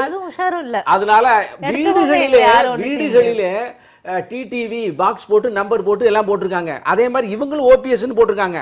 அதனால எதுவும் குறைச்சல் இல்லை ஒருத்தருக்கு ஒருத்தர். அப்படித்தான் அங்க நடக்கிறது. அதனால திமுக லிஸ்ட்டை வச்சு கிளீனா இன்னைக்கு ஆரம்பிச்சுட்டாங்க. நேற்றைக்கு அவர்கள் சொல்வதாக இருந்தார்கள், அவர்கள் வெயிட் பண்ணுறதுக்கு ரீசன் வந்து இவங்க 2லையும் கொடுத்துருக்காங்களே, நம்ம ஹையஸ்ட் போனாதான் நமக்கு வருங்கிறதுனால வெயிட் பண்ணாங்க. அங்க நான் பேசப்பட்ட போது கிடைத்த தகவல் எனக்கு இன்னைக்கு ஆரம்பிச்சுட்டாங்க, ஒருத்தர் பிடிபட்டிருக்கிறார். எனவே இந்த சூழ்நிலையெல்லாம் உருவாக்கியது பிஜேபியா? இந்த சூழ்நிலையெல்லாம் காத்திருந்தது பாஜகவா? எனவே எங்கள் மீது செலக்டிவாக குற்றம் சாட்டுவது தவறில்லை. என்றால் நாங்கள் பிஜேபி இதே மாதிரி நெருப்பாற்றிலே நீந்தி வந்தவர்கள். அதனால் நாங்கள் தொடர்ந்து குற்றச்சாட்டு இல்லைன்னா எங்களுக்கு உத்வேகம் பிறக்காது. ஆனால் எங்கெங்கெல்லாம் தேடி கண்டுபிடிச்சி குற்றச்சாட்டு சாட்டுவதுதான் வினோதமாக இருக்கிறது. ஜெயலலிதா உயிரோடு இருந்திருந்தால் இந்த நெருப்பாற்றலாம் நீங்கள் நீந்தி இருக்க வேண்டிய அவசியம் இருந்திருக்காது. திரு ரவீந்திரநாத், உங்களுடைய கருத்து அதில்? அதாவது நமது ஜனநாயகம் எப்படி பணநாயகமாக மாறிவிட்டது, ஜனநாயகம் எப்படி கேலிக்கூத்தாக்கப்படுகிறது என்பது ஆர்கே நகர் தொகுதியினுடைய அந்த இடைத்தேர்தல் காட்டுகிறது. இன்றைக்கு பல்வேறு முறைகேடு நடக்கிறது. பல்வேறு உதாரணத்தை பார்க்கலாம். பல்வேறு யதார்த்த நிலைமையை சொன்னாங்க. அதெல்லாம் உண்மைதான், மாற்றுக்கிறது இல்லை. அதை வருமானத்துக்கு அதிகமாக சொத்து சேர்த்தாலோ அல்லது ஊழல் முறைகேட்டின் மூலமாக சொத்து சேர்த்தாலோ அது யாராக இருந்தாலும் கடுமையான நடவடிக்கை எடுக்கப்பட வேண்டும். அதில் மாற்று கருத்து இல்லை. அது அமைச்சராக இருந்தாலும் சரி, அதிகாரிகள் இருந்தாலும் சரி. இன்றைக்கு இந்த பிரச்சனை மீண்டும் மீண்டும் வெறும் ஆர்கே நகர் தொகுதி இடைத்தேர்தலில் மட்டுமே நம்ம ஒப்பிட்டு பேசுவது என்பது எனக்கு சரியா படல. ஏன் அதை நான் நினைக்கிறேன்னாக்க, இன்றைக்கு பாரதிய ஜனதா கட்சி என்பது எங்கெல்லாம் தனக்கு எதிராக இருக்கக்கூடிய அரசாங்கங்கள் இல்லை தான் சொல்லக்கூடியதை கேட்காத அரசுகள் இருக்கிறதோ அவற்றை ஒடுக்குவதற்கான நடவடிக்கைகளை கடுமையாக எடுக்கிறார்கள். இப்போ தமிழ்நாட்டை விட்டுருங்க, அரவிந்த் கெஜ்ரிவால் அவருடைய முதன்மை செயலாளர் அவருடைய அலுவலகத்திலே சிபிஐ ரைட் பண்ணாங்க. அதை கடுமையாக அரவிந்த் கெஜ்ரிவால் அப்போஸ் பண்ணார். அதே போல அவருடைய சட்டமன்ற உறுப்பினர்கள், அதே போல அவருடைய முக்கியமான அமைச்சர் மீதெல்லாம் பொய்யான வழக்குகளை போட்டு இன்னைக்கு பல பேர் உணர வச்சிருக்காங்க. அதே போல இன்னைக்கு தேவையான பல உதவிகளை செய்யறதில்ல. அதாவது அவருக்கு முரணா இருக்கக்கூடிய அதிகாரிகளே லெப்டினன்ட் கவர்னராக போறதை பார்க்குறோம். அதே போல பாண்டிச்சேரியில் கிரண்பேடியை இங்கே போட்டு வச்சிருக்காங்க. அங்கே தேர்ந்தெடுக்கப்பட்ட அரசு இருக்கிறது. அந்த அரசு செயல்பட விடாமலே அந்த கவர்னர் தடுத்துட்டு இருக்காங்க. அது பெரிய பிரச்சனை மாறிட்டு இருக்கு. தமிழ்நாட்டை பொறுத்த மட்டில் முன்னாள் முதல்வர் ஜெயலலிதா அவர்கள் மருத்துவமனையில் அனுமதிக்கப்பட்டதிலிருந்து அதிமுகவை எப்படியாவது உடைக்க வேண்டும், அந்த உடைத்து அதில் ஒரு பிரிவை பயன்படுத்திக் கொள்ள வேண்டும் சொல்லி திட்டமிட்டு பிஜேபி செயல்பட்டு கொண்டிருக்கிறது. அது எல்லாருக்குமே தெரிஞ்ச விஷயம் தான். பலரும் சொன்னாங்க ஓபிஎஸ் அணிக்கை உங்களுக்கு தெரிஞ்சதா அவர் மறுக்கிறார். சேகர் இல்லன்றாரு, அவங்க மறுக்கவே செய்வாங்க. அவங்க மறுக்கவே செய்வாங்க. உன்னுடைய கான்ஸ்டிடியூஷன் சரியில்லை, என்னுடைய கான்ஸ்டிடியூஷன் சரியில்லை, ஜெனரல் செக்ரட்டரி ஆகிறதுக்கு இதெல்லாம் தவறுன்னு சொல்லி அவர்களாக உடைத்துக் கொண்டு வெளியே வந்ததை பார்த்து சொல்லுவது வெங்கையா நாயுடு இருந்து கான்சென்சஸ் கொண்டாந்து சீஃப் மினிஸ்டர் உருவாக்குறார். என்னுடைய முதல் கட்டுரையில் அதிமுக உடைய கூடாது வெங்கையா நாயுடு கன்சென்சஸ் கொண்டு வந்தார். அவர்களுக்குள்ளார எந்த விதமான கருத்து வேற்றுமை வரக்கூடாது, சரியாக போக வேண்டும் என்பதற்காக உட்கார்ந்து ஒரு முதலமைச்சரை உருவாக்கி விட்டு தான் அவர் நகர்ந்திருக்கார். அப்ப பன்னீர்செல்வத்தை முதலமைச்சர் ஆக்கியது வெங்கையா நாயுடு. அவர்கள் உருவாக்கி கொண்டார்கள். அங்க அடிதடி வராம வெங்கையா நாயுடு. இதுவரையிலும் இது என்ன உடைக்க காரணமா, ஒற்றுமைக்கு காரணமா? ஒற்றுமைக்கு காரணம் என்பதால் அவர் பிஜேபி காரர். அதிமுக இரண்டு பிரிவுக்குள்ள குழப்பம் வந்ததுன்னா அவங்க தீர்த்துக்கட்டும். ஜனநாயக முறைப்படி ஒரு அரசாங்கம் உடையக்கூடாது என்பதில் கருத்து இருக்கிறது. உத்தரப்பிரதேசத்துல நீங்க ஜெயிச்சிங்க, அங்க உங்க சீஃப் மினிஸ்டர் யார் செலக்ட் பண்ணணும் அப்படின்றதுக்கு வெங்கையா நாயுடுவோ இன்னொருவர் போனாலும் ஒரு நியாயம் இருக்கு. அவங்க போய் செலக்ட் பண்ணலாம் ஒரு மேலிட பார்வையாளரா. அதிமுக ஒரு கருத்து வேறுபாடு வந்ததுன்னா வெங்கையா நாயுடு எப்படி சார் மேலிட பார்வையாளர் ஆகிறாரு? உங்களுக்கு புரியுற மாதிரி சொல்றேன் நானு. அதாவது அங்கு உட்கார்ந்து கொண்டிருந்த வெங்கையா நாயுடு தான் நினைத்திருந்தால் இந்த கட்சியை உடைத்து அதன் மூலமாக அரசியல் லாபம் கண்டிருக்கலாம். மாறாக அது இல்லாமல் சுமூகமான ஒரு சூழ்நிலை ஏற்படுவதற்கு காரணமாக இருந்திருக்கிறார். புது தகவலா இருக்கு. முதல் முறையாக வெங்கையா நாயுடு ஒரு கன்சென்சஸை உருவாக்கி, ஒரு பொது கருத்தை உருவாக்கி அதிமுக பிளவுபடாமல் அந்த நேரத்தில் தடுத்து பன்னீர்செல்வம் அவர்களை முதலமைச்சராக ஆக்கினார் அப்படின்றது இந்த எனக்கு புதிய தகவல். ஒரு அதிகாரப்பூர்வமாக பாஜகவின் பிரதிநிதி சொல்றது. அது உண்மையான அந்த நேரத்தில் இருந்த திரு எஸ்ஆர்பி அவர்கள்ட்ட கேட்கலாம். திரு எஸ்ஆர்பி, அப்படியா நடந்தது? அவர் எந்த காலத்தில் ஏற்றுக்கு போறாரு அவர்? அதாவது ஒரு முதலமைச்சர் காலமாகி புதிதாக ஒரு முதலமைச்சரை தேர்ந்தெடுக்கிற நிலைய கட்சி இல்லை என்றால், அது காலதாமதம் ஆகும் என்றால் உடனடியாக நிச்சயமாக ஒரு இடைக்கால முதல்வரை ஆளுநர்கள் அழைத்து முதல்வராக்குவார். அது யார் ஆக்க முடியும் என்றால் பன்னீர்செல்வம் தான் ஆக்க முடியும். அதுக்கு அவர் முன்னால் முதலமைச்சராக இருந்தார். முதலமைச்சர் பார்த்து பல இலாகங்களை அவர் தான் பார்த்துக்கணும். நிச்சயமாக அவரை தான் முதலமைச்சர் பண்ணியிருப்பாங்க. அதில் வெங்கையா நாயுடு எதுவும் செய்ததாக யாருக்கும் தெரியாது. வெங்கையா நாயுடு மிக மிக அமைதியாக இருந்து கொண்டு அவருடைய கைவரிசையெல்லாம் பின்னால் வந்திருக்கலாம். முதல்ல அவர் ஒன்றும் செய்யலை, அவர் சும்மா தான் இருந்தார். அடுத்த நாள் வந்த சாதாரண இருக்கிற மாதிரி இருந்துட்டு இருந்தார். தவிர அவருடைய ஆசை என்பது யாருக்கு பலம் இருக்கிறது, யாரை உடைக்க முடியும், உடைக்கப்படக்கூடிய யாரோ அவர்களை உடைத்து எடுத்து வருவோம் என்று பன்னீர்செல்வத்தை வெளியே அழைத்து சென்றது அவருக்கும் பங்கு இருக்கும், இல்லைன்னு நான் சொல்ல. ஆனால் இந்த அணி உருவாவதற்கு காரணம் ஆர்எஸ்எஸ் என்பதில் யாருக்கும் எந்த சந்தேகமும் வேண்டாம். ஆர்எஸ்எஸ் தான் பின்னணியிலிருந்து இயக்கி கொண்டிருக்கிறது. ஆர்எஸ்எஸ்ல அங்கம் வகித்தவர்கள், ஆர்எஸ்எஸ்ல தீவிரமாக செயல்பட்டவர்கள், அவர்கள் தான் இன்றும் இதை இயக்கி கொண்டிருக்கிறார்கள். என்பதில் எந்த விதமான சந்தேகம் யாருக்கும் வேண்டிய காங்கிரஸ்ல இருந்து RSS சார்பிலையும் நீங்க பதில் சொல்லிடலாம். இல்ல காங்கிரஸ்ல இருந்து அண்ணன் இது SRB அவர்களை அதிமுக அனுப்பியதும் காங்கிரஸ் தான். ஏன்னு கேட்டா ஒரு கற்பனையிலே அவருடைய சிந்தனைகள் செயல்கள் அவருடைய கனவுல கூட காங்கிரஸ் தான், இது RSS தான் வந்துகிட்டு இருக்கு.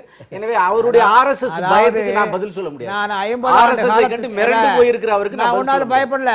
52 ஆண்டு காலத்துக்கு மேல காங்கிரஸ் தான் இருந்தாலும் சந்தேகமே வேண்டாம், யாருக்கும் சந்தேகம் வேணாம். ஆனால் அன்றைய இந்த நிலைமை நிச்சயமாக அதிமுக தான் மீண்டும் வரணும், அம்மா தான் முதலமைச்சராக வரணும் என்று நான் மனப்பூர்வமாக நம்பினேன். அவர்கள் அழைத்தார்கள், சேர்ந்து அவ்வளவுதான். இதில் எது யார் அனுப்பிச்சு வச்சா நீ நினைச்சுக்க கூட ஆட்சேபனை இல்லை. ஆனால் இதெல்லாம் வந்து இந்த கைவண்ணங்கள்லாம் செய்கிறது, இப்போ கிரண்பேடி அனுப்புறது, அதே மாதிரி அங்கே ஒரு இவரை ஜங்க போடுறது, ஒரு பங்க போடுறது, எல்லாம் யாரு? எல்லாம் உங்க அதாவது மத்திய அமைச்சரவையில பிரதம மந்திரியினுடைய அலுவலகத்தில், நான் குறுக்கீடுக்கு மன்னிக்கணும் SRB அவர்களே, மத்திய அமைச்சரவையில பிரதம மந்திரியின் அலுவலகத்தோடு இணைந்த பர்சனல் டிபார்ட்மெண்ட்ல இருந்த ஒரு மந்திரியாக இருந்த நீங்கள் ஒரு யூனியன் பிரதேசத்தில் இருக்கக்கூடிய முதல் மந்திரிக்கு எவ்வளவு அதிகாரம் இருக்கிறது என்பதை தெரிந்து கொண்டு சாட்டுகின்ற இந்த குற்றம் நிச்சயமாக அரசியல் ரீதியானது. கிரண்பேடிக்கு அவ்வளவுதான் பவர், உங்க நாராயணசாமிக்கு அவ்வளவுதான் பவர், கெஜ்ரிவாலுக்கு அவ்வளவுதான் பவர். அந்த பவருக்கு உண்டான அளவு தான் அவங்க செய்ய முடியும். நீங்க முதல் மந்திரி என்கின்ற தமிழ்நாட்டினுடைய முதல் மந்திரியை அவரோட ஒப்பிடாதீர்கள். அதிகாரத்தை அதிகப்படுத்தணுன்றது தானே பிஜேபியோட கொள்கை. அது அடுத்தது இருக்கக்கூடிய பவருக்கு தானே வேலை செய்ய முடியும். ஏன் செயல்பட இல்லாத பவரை தர முடியாது. அண்ணா கெஜ்ரிவால் கூட சொன்னாரு, டாக்டர் கெஜ்ரிவால் கூட சொன்னாரு, தேர்ந்தெடுக்கப்பட்ட அரசு குறைந்தபட்சம் சொல்லியிருக்கு. இப்ப அரசினுடைய அத்தனை விஷயங்களை துஷ்பிரயோகம் சொல்லியிருக்கு. எவ்வளவு ஊழல் குற்றச்சாட்டுகள், எவ்வளவு எம்எல்ஏக்கள் மந்திரிகள் மீது ஊழல் குற்றச்சாட்டுகள் அவருடைய ஆட்சியில். எனவே உங்க மந்திரி மேல ஊழல் குற்றச்சாட்டு இருக்கக்கூடிய முதல் மந்திரிக்கு எவ்வளவு பவர் அவ்வளவுதான்.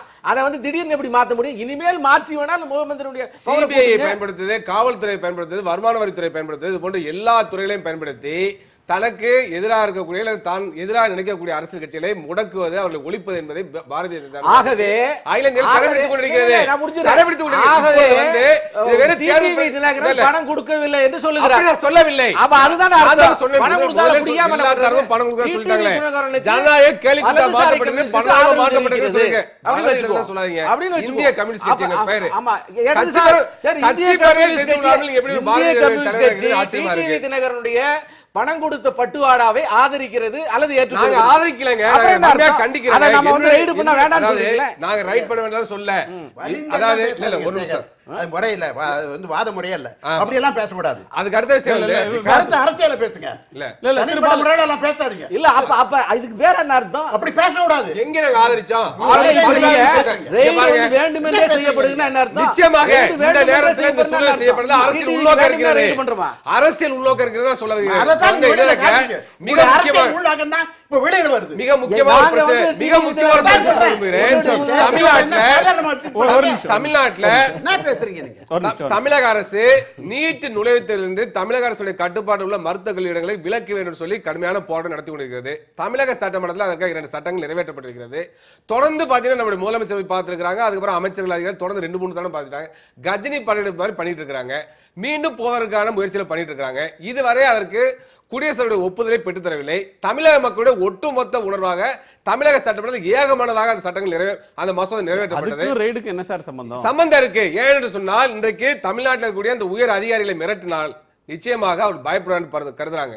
இந்த ரெய்டின் மூலமாக மிரட்டுறோம். நிச்சயமா மிரட்டுகிறார்கள். அமைச்சர்களே ரெய்டுனா அமைச்சர்களை மிரட்டுகிறார்கள், அதே போல அதிகாரிகளை மிரட்டுகிறார்கள் சொல்றேன். அதுக்காக வந்து ஊழல் செய்ய வேண்டும் என்று நடவடிக்கை எடுக்கணும்னு சொல்ல வரல. யார் மேல வேணாலும் நடவடிக்கை எடுக்கட்டும், ஆனால் இதுல உள்நோக்கம் இருக்குன்னு சொல்ல வரேன். அவர்கள் தேர்ந்தெடுக்கப்பட்ட நபர்கள், அதே போல நடத்தப்படுகின்ற சூழல், காலம், இதெல்லாம் பொறுத்து பார்க்கணும். வெறும் இந்த இடைத்தேர்தல் மட்டும் பொறுத்து பார்க்க கூடாது. அதே போல வந்து தேர்தல் முறையில் இருக்கக்கூடிய ஊழல் முறையீட்டை பத்தி பேசுறதுக்கு யாருக்கு அருகதை இருக்கார்களோ பாரதிய ஜனதா கட்சிக்கு அந்த தகுதியே இல்ல. உத்தரப்பிரதேசல ஒவ்வொரு வாக்காளருக்கும் 1000 ரூபாய் கொடுக்கப்பட்டு சொல்லி ஆங்கில செய்தித்தாள்ல செய்தி வந்துச்சு. அப்ப பாரதிய ஜனதா பணம் கொடுக்காமல ஜெயிக்கல, அங்கே பணம் கொடுத்தா ஜெயிச்சிருக்காங்க. அதே போல பணம் மட்டும் இல்ல, மத ரீதியா மக்கள் பிளவுபடுவது, சாதி ரீதியா மக்கள் பிளவுபடுவது, மக்களை போதை விடுவது, அப்படிதான் இதன் மூலமா தேர்தல் வெற்றி காண்பது. இதை விட மோசமான ஒரு இதை விட மோசமான அனுமுறை என்ன இருக்க முடியும்? அப்ப வந்து இருங்க ஒரு நிமிஷம், அரசியல் நேர்மையாக்கணும்னாக்க பாரதிய ஜனதா கட்சி என்ன செய்யணும்? உண்மையிலேயே நீங்க பட்ஜெட்ல என்ன வச்சீங்க? 2000 ரூபாய்க்கு மேல இந்த ரேட்ல 2000 ரூபாய்க்கு மேல டொனேஷன் கொடுத்தாங்க. எல்லாம் பேசுவோம். அத வந்து இருங்க 2000 ரூபாய்க்கு மேல இது வந்து கணக்கு காமிக்கணும் அப்படின்னு சொல்லி சொன்னீங்க. கேஷா கொடுக்கணும்னு சொல்லி சொன்னீங்க. எல்லாருமே வரவேற்றாங்க. ஆனா நீங்க திடீர்னு ஒரு பில்ல பாஸ் பண்ணி நிதி மசோதாவை தாக்கல் பண்ணி அதுல கம்பெனிஸ் வந்து எவ்வளவு நாள் டொனேஷன் கொடுக்கலாம் அது யாருமே சொல்ல வேண்டாம், யாரு கொடுத்தோம்னா சொல்ல வேண்டாம்னு சொன்னாங்க.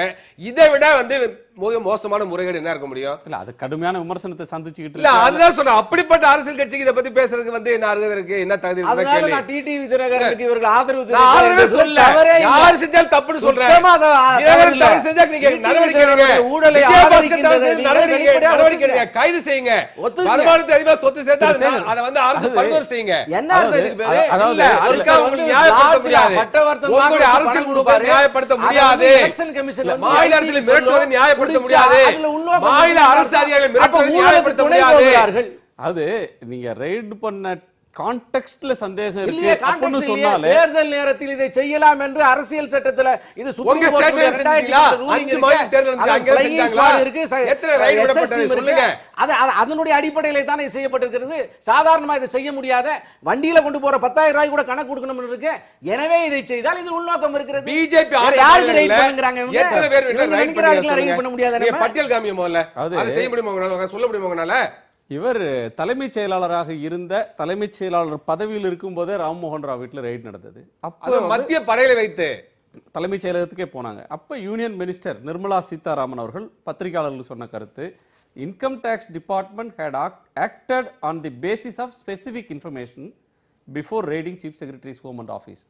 ஒரு குறிப்பிட்ட தகவலின் அடிப்படையில் தான் செய்தார்கள், இந்த ரைட் நடத்தினாங்கன்னு சொன்னாங்க. ஆனால் அதற்கு பிறகு அவர் சஸ்பெண்டும் செய்யப்படலை, அவருக்கு மீண்டும் பணி வழங்கப்பட்டது, இப்போ திருப்பி கொடுத்துட்டாங்க.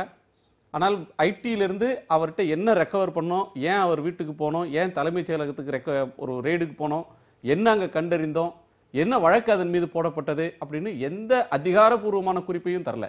இப்போவும் ஊடகங்களுக்கு செய்திகளை கசிய விடுறாங்க. அது 85 கோடி ஆவணம் சிக்கிச்சு, 89க்கு சிக்கிச்சு, 90க்கு சிக்கிச்சுன்னு.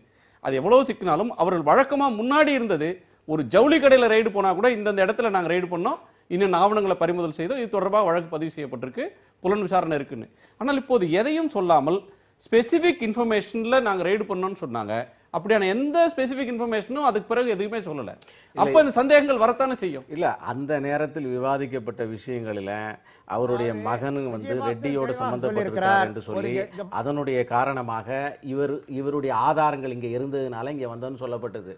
அதற்கு அப்புறம் அவர் சஸ்பெண்ட் செய்யப்பட்டதெல்லாம் ஸ்டேட்டினுடைய சஸ்பெண்ட் ஆகல. இல்ல சஸ்பெண்ட் ஐடில இருந்து ரெக்கார்டே வரல, ரிப்போர்ட்டே வரல. ஐடில இருந்து இவர் மீது இன்னென்ன வழக்கு நாங்க போட்டிருக்கோம், இன்னென்ன பிரிவுகள்ல இவர்கிட்ட பணத்தை எடுத்திருக்கோம், இவ்வளவு ஆவணங்கள் எடுத்திருக்கோம், ஒரு A4 ஷீட்ல 2 பேரா அமைச்சிருந்தா ஸ்டேட் கவர்மெண்ட் அவருக்கு பதவி கொடுக்க முடியாது. இல்ல அப்படி எதுவும் செய்யல அவங்க. இல்ல அன்றைய தினத்துல அவருடைய மகனுடைய வீட்டில இருந்து எடுக்கப்பட்ட ஆதாரங்களுடைய அடிப்படையில் இவருடைய அலைபேசி எண்ணில் இருந்த விஷயங்கள் அத்தனை அலைபேசியும் மத்திய அவருடைய செக்ரட்டரியேட்டில் இருந்ததாக சொல்லப்பட்டு அதெல்லாம் அன்றைக்கு ஐடி டிபார்ட்மெண்ட்டுக்காரர்களால அன்றைக்கு விளக்கப்பட்டது. அதற்கு பின்னால் எடுக்க நடவடிக்கை சொல்லல, அந்த சொல்லாதது என்னங்கிற விஷயங்கள் தெரியாது. ஆனால் அன்றைக்கு நடந்த விஷயங்கள் இதெல்லாம். அது முன்பு தலைமைச் செயலாளர், இப்போது ஒரு அமைச்சர், அதிகாரிகளை அரசை தங்களுடைய நெருக்குதல்ல வச்சிருக்கணும். இன்றைக்கு அமைச்சருக்கு வெளிப்படையாக சொல்லப்பட்டிருக்கு. இன்றைக்கு அமைச்சருக்கு வெளிப்படையாக சொல்லப்பட்டிருக்கு என்ன விஷயங்கிறது, எங்கிருந்து ஆதாரங்கள் கிடைத்தது, எப்படி போனது, எலெக்ஷனுக்குள்ள இருக்கக்கூடிய லா என்ன என்பது இப்போது சொல்லப்பட்டிருக்கிறது. இனி வரக்கூடிய ரெய்டு முடிஞ்சதுக்கு அப்புறம் எவ்வளவு ரூபாய் என்ன விஷயங்கள் வெளிப்படையாக சொல்லப்படும். ரெய்டு முடியாதவரை அவர்கள் சொல்ல மாட்டார்கள். சட்டத்தின் அடிப்படையில் யார் மீது வேண்டுமானாலும் தவறு செய்தவர்கள் கண்டிப்பாக தண்டனை பெற வேண்டும், அது எந்த கட்சியை சேர்ந்தவர்களாக இருந்தாலும். எனவே இந்த ரெய்டை கொஸ்டின் பண்றதுனாலேயே, டைமிங்கை விவாதிக்கிறதுனாலேயே எதையும் யாரும் ஆதரிப்பதாக யாரும் பொருள் கொள்ளக்கூடாது. திரு எஸ்ஆர்பி குறுக்கிட விரும்பினாங்க. ஒரு நிமிஷம் திரு எஸ்ஆர்பி. அது தெளிவாக 2 பேரும் சொல்லியிருக்கிறார்கள். விஜயபாஸ்கர் வீட்டிலே இருந்து எதுவும் எடுக்கப்படவில்லை, 10,000 ரூபாய் கூட எடுக்கப்படவில்லை என்று அவர் சொல்லியிருக்கிறார். அதே போல சரத்குமார் சொல்கிறார், என்னுடைய வீட்டில் எதுவும் எடுக்கப்படவில்லை என்று சொல்கிறார். உதவியாளர் என்று இவர்கள் சொல்கின்ற அந்த அவர் உதவியாளரே அல்ல. உதவியாளர் என்பது யார் என்றால் அரசாலே நியமிக்கப்பட்ட பிஏ தான் உதவியாளர், மற்றவர்கள் உதவியாளர் ஆக மாட்டார்கள். அதே அரசியல் உதவியாளராகவோ அரசால் நியமிக்கப்பட்ட உதவியாளராக அவர் இல்லை. அவருடைய வீட்டில் எடுத்தாங்களா, அவர் யாருன்னு யாருக்கும் தெரியாது. அவர் நிச்சயமாக விஜயபாஸ்கர் வீட்டிலேருந்து எதுவும் எடுக்கல. விஜயபாஸ்கரை பற்றி என்ன பிரச்சனைன்னா, அவருடைய குடும்பம் கான்ட்ராக்டர்ஸ், பப்ளிக் ஹைவேஸ் எல்லாத்துலையும் கான்ட்ராக்ட் நிறைய எடுப்பாங்க. இந்த தலைமுறை இல்லை, இதுக்கு முன் தலைமுறையே வந்து கான்ட்ராக்ட் எடுத்துகிட்டு இருந்தது. கான்ட்ராக்ட் எடுக்கிற குடும்பம் அந்த குடும்பத்தில் பணம் இருந்தால் பெரிய அதிசயம் அல்ல. ஆனால் பணம் இல்லைன்னு தான் விஜயபாஸ்கர் சொல்கிறார். அதே போல் சரத்குமார் வீட்டில் பெரிய அளவில் இருக்கிறது என்று போனார்கள். சரத்குமார் வீட்டிலேயும் எதுவும் இல்லை, எதுவும் எடுக்கவில்லை என்று சரத்குமாரும் தெளிவாக சொல்லிவிட்டார். அதற்கு பிறகு இதே கதையை சொல்லிக் கொண்டு ஒரு பொருள் இல்லை. இவங்க எதையோ நிறுத்தி கொண்டு போய் அவளை நிறுத்தி கொண்டு உரை அடித்தார்கள். அந்த உரலில் ஒன்றும் இல்லை. இப்போ என்ன சொல்லுவாங்கன்னா, ஆவணங்கள் கைப்பற்றிக்கிறோம். என்ன ஆவணம் ஏதோன்னு சொல்லுவாங்க, அப்புறம் மறந்தே போயிடுவாங்க, யாரும் கேட்கவும் மாட்டாங்க. இதுதான் பிஜேபி பின்பற்றுகிற முறை. இதையே தான் ஒவ்வொரு ஊர்லேயும் அவங்க செய்து கொண்டிருக்கிறார்கள். எல்லா ஊரிலேயும் அனைவரையும் மிரட்டுகின்ற அச்சுறுத்துகின்ற வேலையைத்தான் பிஜேபி செய்கிறது. அதைத்தான் தமிழ்நாட்டிலையும் செய்கிறார்கள். தமிழ்நாட்டிலே நிச்சயமாக இந்த ஆர்கே நகர் தேர்தலை பொறுத்தவரையில் ஏதாவது குழப்பம் விளைவித்து அதை நிறுத்திவிட முடியுமா என்று முயற்சித்துக் கொண்டிருக்கிறார்கள். நிறுத்தினால் நான் ஆச்சரியப்பட மாட்டேன். பெருவாக நிறுத்திற்கான வாய்ப்புகள் இன்னும் இருப்பதாகவே நான் கருதுகிறேன். நிறுத்த வேண்டும் என்கின்ற உங்கள் ஆசை நிறைவேற வேண்டுமானால் அதுக்கு நாங்கள் ஒன்றும் செய்ய முடியாது. ஆனால் 3வது 4வது இடத்துக்கு வர்றதுக்காக முயற்சி பண்ணி பாருங்க. நாங்கள் 3வது 4வது இடம் முதல் இடத்துக்கு வருவோம். நீங்கள் 4வது இடத்துக்கு கூட வரமாட்டீங்க, எனக்கு தெரியும். 5வது இடத்துக்கு வருவீங்க, 6வது இடத்துக்கு வருவீங்க. எந்த இடத்துக்கு வருவீங்க எல்லாருக்கும் தெரியுமே. உங்களை பற்றி தெரியாமல் இருக்கு, எல்லாருக்கும் தெரியும் எந்த இடத்துல வருவீங்க தெரியும். உங்களை பி டீம் வேணால் கொஞ்சம் 3வது அடிக்கு வரலாம், ஏன்னா 4வது இடத்துக்கு வரலாம். அதுக்கு மேலே பி டீமும் வராது. அதனால் கவலையே படாதீங்க. நிச்சயமாக அதிமுக அம்மா அணி ஆர்கே நகரிலே பெருவெற்றி பெறும் என்பதில் யாருக்கும் எந்த. திரு எஸ்ஆர்பி, நீங்க ஒரு நீண்ட அனுபவத்தை பெற்ற ஒரு அரசியல் தலைவர், சட்டம் அதன் நுணுக்கங்களை எல்லாம் தெரிந்தவர். ஒரு தேர்தல் இந்த ஒரு உச்ச கட்டத்தை எட்டி இருக்கிற நேரத்தில் இந்த தேர்தலை நிறுத்தினாலும் ஆச்சரியப்பட மாட்டேன் அப்படின்னு சொல்றீங்க. ஆனால் இந்த தேர்தலில் புகார்கள் குவிந்த வண்ணம் இருக்கின்றன, வன்முறை இருக்கிறது, பணப்புழக்கம் இருக்கிறது.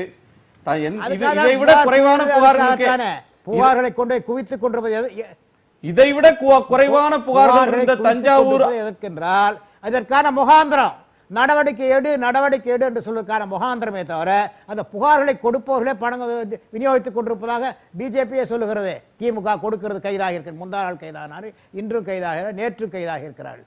அதே போல பன்னீர்செல்வம் அணியும் பணம் கொடுத்து அவர்களையும் கைதாக இருக்கிறார்கள். ஆக பணம் கொடுக்கிறேன் அவங்க சொல்வது உண்மை அல்ல. இல்ல, என்னுடைய கேள்வி, இவ்வளவு பணப்புழக்கம் இருக்கிற தேர்தல், உங்க மேல இருக்கிற குற்றச்சாட்டை மட்டும் மறுக்கிறீங்க. டிடிவி தினகரன் தரப்பு பணம் கொடுத்ததா அப்படின்ற கேள்வி வந்தா அதை மட்டும் மறுக்கிறீங்க. ஆனால் மற்ற 2 தரப்பு பணம் கொடுத்ததுன்னு நீங்க வந்து குற்றம் சாட்டுறீங்க, கைது பண்ணிருக்காங்கன்னு ஒரு ஆதாரத்தை சொல்றீங்க. அதிமுக தரப்புல கூட கைது நடந்திருக்கு. தொப்பி சின்னம் அணிந்து கொண்டு பணம் கொடுத்தாருன்னு ஒரு கைது நடந்திருக்கு. என்னுடைய கேள்வி என்னன்னா, இவ்வளவு பணப்புழக்கம் இருக்கு, இவ்வளவு விதிமீறல்கள் இருக்கு, இவ்வளவு வெளியூர்காரங்க வந்து குவிந்திருக்கிறார்கள், இவ்வளவு விதிமீறல் இருக்கு, இவ்வளவு வன்முறை இருக்கு அப்படின்ற ஒரு நேரத்துல இந்த தேர்தலை தள்ளி வைத்தால் என்ன? அப்படி இவ்வளவு முறைகேட்டோடு ஒரு தேர்தல் நடக்க வேண்டுமா அப்படின்ற ஒரு கேள்வி வாக்காளர் மனதில் எழுந்தா அது நியாயம் தானே? அதாவது வன்முறைகள் என்பது நீங்க தான் சொல்றீங்க. வன்முறை இது வரைக்கும் வந்ததாக எந்த பத்திரிகையிலும் எந்த செய்தியும் கிடையாது. வன்முறை எதுவும் நடைபெறவில்லை. 1. 2, ஏன் நிறுத்தணும்னு நினைக்கிறாங்கன்னா, எல்லோருடைய எதிர்பார்ப்பும் முதல் எதிர்பார்ப்பும் மாறாக இப்பொழுது தொப்பி ஜெயிக்கிற இடத்துல இருக்கிறது. எனவே அந்த தேர்தலை நிறுத்த வேண்டும் என்ற எண்ணமே தவிர வேறு எண்ணம் கிடையாது. ஆனால் தான் பகிரங்கமாக மீண்டும் மீண்டும் மீண்டும் மீண்டும் ஒரே குற்றச்சாட்டை சொல்லி மக்கள் மனத்திலே அதை பதிய வைக்கிறார்கள். இதுதான் உண்மை, இதுதான் நிலை, ஆக பணம் புழக்கம் இருக்கிறது என்று அவர்கள் பதிய வைக்கிறார்கள். நீங்கள் வன்முறைங்கிற நீங்கள் புதுசாக பயன்படுத்துகிற சொல்லு வன்முறை என்கிற குற்றச்சாட்டு அவர்களும் சொல்லல, பத்திரிகைகள் இது வரைக்கும் வரல. இல்ல எல்லா பத்திரிகைகளும் இன்னைக்கு வந்திருக்கு. இன்றைக்கு காலை வந்த பத்திரிகை பாருங்க, திமுகவை சேர்ந்த 2 பேருக்கு கத்தி குத்து நடந்து அதை எதிர்க்கட்சி தலைவர் மு க ஸ்டாலின் போய் பார்த்தார். பன்னீர்செல்வம் தரப்பில் 2 பேர் மீது கல்வீச்சில் தாக்கப்பட்டிருந்தார்கள். அதிமுக அம்மா அணி தினகரன் ஆதரவாளர் ஒருவரே இந்த வன்முறைக்கு பலியாகி காயம்பட்ட ஒரு எம்எல்ஏ சட்டமன்ற உறுப்பினர், மேலூர் தொகுதியினுடைய சட்டமன்ற உறுப்பினர் காயம்பட்டார். அந்த தொண்டரை விசாரிப்பதற்காக முதலமைச்சர் எடப்பாடி பழனிசாமி அவர்களே சென்ற காட்சியை நாங்களே ஒளிபரப்பினோம். நீ வன்முறைன்றது பெரிய சொல்லா இருந்தா தகராறு நடந்தது அப்படின்னு கூட வச்சுக்கலாம். இந்த தேர்தல் வன்முறை என்பது எல்லா இடத்திலும் எல்லா நேரமும் நடந்து கொண்டு போல நீங்கள் பயன்படுத்தினீங்க. அதனால் நான் சொன்னேன், சிறிய அளவில் நடைபெற்றுக்கலாம். இது வேலூர் எம்எல்ஏ மேலே கல்வீச்சிலே, மற்றபடி அவர் அடிபட்டது உண்மை. அவரும் மருத்துவமனையில் போய் அனுமதிக்கப்பட்டார். அதனால் முதலமைச்சர் பார்க்க போனார், அதெல்லாம் உண்மை தான், இல்லைன்னு சொல்லலை. அதே போல் வேறு சிறிய சம்பவங்கள் நடந்திருக்கலாம். ஆனால் பெரிய அளவில் வன்முறை தேர்தல் நிறுத்தப்பட வேண்டிய அளவுக்கு வன்முறை நடந்தாலும் இல்லை. இப்போ 4 மாநிலங்களில் தேர்தல் நடந்த எங்கேயா நிறுத்தினாங்களா? யூபியில் வன்முறையாக நடைபெறவில்லையா? தாராளமாக நடந்தது. வன்முறை இருந்தாலும் தேர்தல் நடந்தது. அதே போல சிறிய அளவிலே வன்முறை இருந்தால் தேர்தல் நிறுத்த வேண்டிய அவசியம் கிடையாது. அது பெரிதாக வெடிக்குமானால் தாராளமாக செய்யலாம். பெரிதாக இது வரைக்கும் வெடிக்கல, இனியும் வெடிக்காதுன்னு நான் நம்புகிறேன். நான்வருடைய கருத்தையும் கேட்கிறேன், உங்கள்ட்ட இருந்தே தொடங்குறேன். தேர்தல் நடக்கணுமா நடக்கக்கூடாதா? தேர்தல் நிறுத்தப்பட்டால் ஆச்சரியப்பட மாட்டேன்னு சொல்றாரு. தேர்தல் நடக்கிறதுக்கான சூழல் இருக்கா? தேர்தல் நடக்கக்கூடாதா? நாங்கள் புரட்சித் தலைவி அம்மா அவர்கள் அணி சார்பா அண்ணன் ஓபிஎஸ் அவர்கள், அம்மாவுடைய மரணத்தில் மர்மம் இருக்கிறது, அதுக்கு நீதி விசாரணை தேவை. சட்டமன்ற தேர்தல் நடக்குது. ஒரு அந்த மக்களுடைய பிரச்சனையை சொல்றதுக்கு ஒரு நிமிஷம் இல்ல, தொடர்ந்து பன்னீர்செல்வம் தரப்பினர் பேசும்போது ஜெயலலிதா அவர்களுடைய மரணத்தை சொல்லும்போது மர்ம மரணம்ன்ற சொல்லல தான் தொடங்குறாங்க. நேற்றுக்கு சவப்பெட்டி ஊர்வலமும் இதுதான் ஒரே ஒரு தேர்தல் இஷ்யூவா இந்த கட்சி எடுத்திருக்கோ அப்படின்னு சந்தேகப்பட வைக்குது. அங்க தேர்தல் அதிமுகவோட 2 அணிக்கு நடுவில் நடக்கிற உட்கட்சி தேர்தல் இல்லை. அதே போல ஜெயலலிதா அவர்களுடைய மரணத்துக்கு நீதி கேட்கிற தேர்தல் அப்படின்னு எப்படி இதை சுருக்க முடியும்? அந்த மக்களுக்கு ஒரு சட்டமன்ற உறுப்பினர் வேணும், அவங்க பிரச்சனை அந்த பகுதியில் சட்டமன்ற உறுப்பினரா ஒரு முதலமைச்சரா பணியாற்றி இருக்காங்க. இடைத்தேர்தலில் அம்மா அங்கே ஜெயிச்சிருக்காங்க, ஒரு தடவை ஜெயிச்சிருக்காங்க, 2வது ஜெயிச்சிருக்காங்க. ஸோ அந்த பகுதியிலிருந்து தேர்ந்தெடுக்கப்பட்டனால அம்மா அவர்கள் இறந்ததுல மர்மம் இருக்குது, அந்த மர்மம் விலக வேண்டும். அது அந்த மக்கள்கிட்ட தானே நம்ம நியாயம் கேட்க முடியும். அப்ப அவங்க கொடுக்கறதா தீர்ப்பு, அதுல மர்மம் இருக்கா இல்லையான்னு அவங்க கொடுக்கிற தீர்ப்புல வரப்போகுது. இந்த தேர்தலே ஜெயலலிதா அவருடைய மரணத்துல மர்மம் இருக்கா இல்லையான்னு எங்களோட குறிக்கோள் நீதி கிடைக்க வேணும். நீதி கிடைக்கிறது நாங்க மக்களை போய் சந்திக்கிறோம். மக்கள் அந்த டிடிவி குரூப்பை இந்த தேர்தல்ல இருந்து விரட்டணும். அதுதான் எங்களோட நோக்கம். ஏன்னா அவங்களோட நோக்கங்கிறது பணம் இருந்தா அதிகாரம் இருந்தா என்ன வேணாலும் செய்யலாம் அப்படிங்கிறது அவங்களோட நோக்கம். அது இல்ல, மக்களையும் நம்ம சந்திக்கணும், மக்களையும் பார்க்கணும், மக்களும் நம்ம பின்னாடி இருக்கணும் அப்படின்னு அவங்க நினைக்கணும். அதுக்காக நாங்க அதிகாரம் இருக்குன்ற குற்றச்சாட்டு கடந்த தஞ்சாவூர், திருப்பரங்குன்றம், அரவக்குறிச்சி தேர்தல் வரையிலும் இதே பன்னீர்செல்வம், இதே இவர் நத்தம் விஸ்வநாதன், மாஃபா பாண்டியராஜன் யாரெல்லாம் இப்ப புரட்சி தலைவி அம்மா அணின்னு இருக்கீங்களோ அவர்களும் அதிமுக அம்மாவும் அதிமுக புரட்சி தலைவி அம்மா 2 பிரிவும் சேர்ந்து பணம் கொடுத்தாங்கன்ற புகார் அப்ப எழுந்தது. இப்போ ஒரு பிரிவு இன்னொரு பிரிவு மேல சொல்லுது. அதான் இதுக்கான வேறு வித்தியாசமா பார்க்கிறேன். திருபாலு, தேர்தல் நடக்கணுமா நடக்குமா? தேர்தல் நான் அதை சொல்லியிருந்தேன். தேர்தல் நடக்கணும், கண்டிப்பா நடக்கணும். மக்களை சந்திச்சாதான் அவங்களோட நிலைப்பாடு என்ன, நாம எடுத்த நிலைப்பாடு சரியா, இந்த அரசாங்கம் செயல்படுறது சரியா, அதே மாதிரி இந்த கட்சி மக்கள் ஏத்துக்கிறாங்களா. டிடிவி தினகரன் அந்த குரூப் பிரிஞ்சிருக்காங்க. இப்ப 122 எம்எல்ஏ கூவத்தூர்ல இருந்திருக்காங்க. அவங்க எல்லாம் இங்க மக்களை சந்திக்க வந்திருக்காங்க. அப்ப இங்க சந்திக்கும் போது மக்களோட நிலைப்பாடு தெரியணும். அப்ப தெரிஞ்சாதான் அது சரியா இருக்கும். அதனால இந்த எலெக்ஷன் நடக்கணும். மக்களை போய் சந்திச்சா மாறிடுவாங்கன்னு நீங்க இப்போ மக்களை சந்திச்சது மட்டும் இல்ல, ஆர்கே நகர் மக்களை பார்த்து எங்களுக்கே ஓட்டு போடுங்கன்னு கேக்குறாங்க. அந்த நிலைமை வந்துருச்சு. ஆர்கே நகர் என்ன புரியல? அவங்க தொகுதிக்கு போனா மக்களை சந்திக்கட்டும், அப்ப அவங்களுடைய மனம் மாறிடும். சந்திக்கலையே, எங்க வரவே இல்லையே. ஆர்கே நகர்ல போய் ஓட்டு கேட்கற அளவுக்கு கூட அட்டெண்ட் பண்ணலையே. ஆர்கே நகர்ல போய் ஓட்டு கேட்டுட்டு இருக்காங்களே, ஓட்டு கேட்டுட்டு இருக்காங்க. மக்களை அவங்க சந்திக்கல, வராங்க, பூத்துல உட்கார்றாங்க, போயிட்டே இருக்காங்க. இதான் நடந்துட்டு இருக்கு. நீங்க தான் சொன்னீங்க மக்களை சந்திச்சு பணம் கொடுத்துட்டு இருக்காங்க. நீங்க இப்ப மக்களை சந்திக்க மாட்டாங்கன்றீங்க. மக்களை சந்திக்காமலே பணம் கொடுக்க முடியுமா? என்ன மணி ஆர்டர் அனுப்புறாங்க? திரு நெய்வேலி பாலு, தேர்தல் நடக்குமா நடக்கணுமா? அதாவது பாஜகவினுடைய நோக்கம் எப்பவுமே எப்படின்னா, தமிழ்நாட்டில் சில திராவிட இயக்கங்களுடைய ஒரு பெரிய பாரம்பரியம் இருக்கு. இன்னும் சொல்லப்போனால் காங்கிரஸ் எதிர்ப்பு என்று சொல்லக்கூடிய ஒரு பாரம்பரியமும் இருக்கு. இங்கே மாநில கட்சிகளுடைய அரசியல் தான் கடந்த 50 ஆண்டுகளாக இங்கே செல்லுபடி ஆகுது. இதை யாருமே உடைக்க முடியல. காங்கிரஸ் கூட தமிழ்நாட்டை 2 சீட்டு வாங்கணும்னு சொன்னால் ஒன்று திமுக அல்லது அதிமுக சார்ந்தால் தான் வர முடியுங்கிற நிலைமை இங்கே ரொம்ப தெளிவான ஒரு அரசியல் நிலைப்பாடு இங்கே இருக்குது. அது சரியாக தப்பாங்கிறது அடுத்து வேற விவாதம். அவங்க நல்ல சொன்னாங்க. அதே மாதிரி இமாச்சல பிரதேசத்தில் ஒரு கட்சியே விலைக்கு வாங்கி நீங்கள் ஆட்சி அமைச்சவங்க. உங்களை பற்றி ஒன்றும் இப்போ சமீபத்தில் நடந்தது, இது ஒன்றும் மறந்து போயிடல.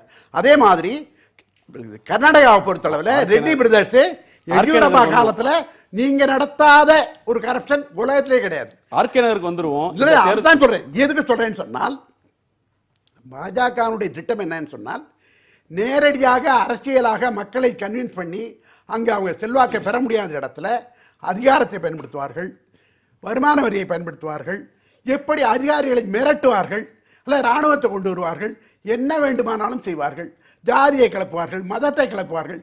இது அவர்களுக்கு கைவந்த கலை.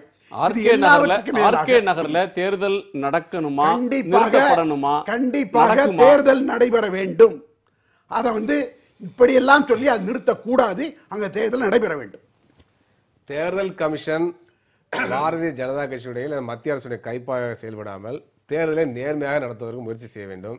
இது ஒரு உதாரணம். எதிர்காலத்தில் தேர்தல் முறையில் மிகப்பெரிய மாற்றங்கள் வரணும். அது விரிவா பேசுவோம். விகிதாச்சார பிரதிநிதி முறை வேணும். அரசு கட்சிகளுக்கு அரசாங்கமே பணம் கொடுக்கிற முறை வரணும். இதெல்லாம் செஞ்சாதான் இந்த மாதிரி முறையீட்டை தடுக்க முடியும். அப்ப நிரந்தர தீர்வுக்கு நம்ம போகணும். இல்லை ஐயா பாலு நான் மதிக்கக்கூடிய பெருமதிப்புக்குரிய பெரியவர்.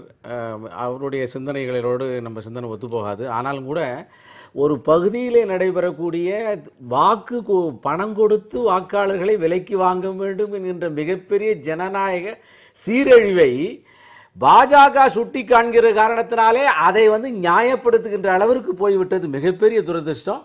அதனால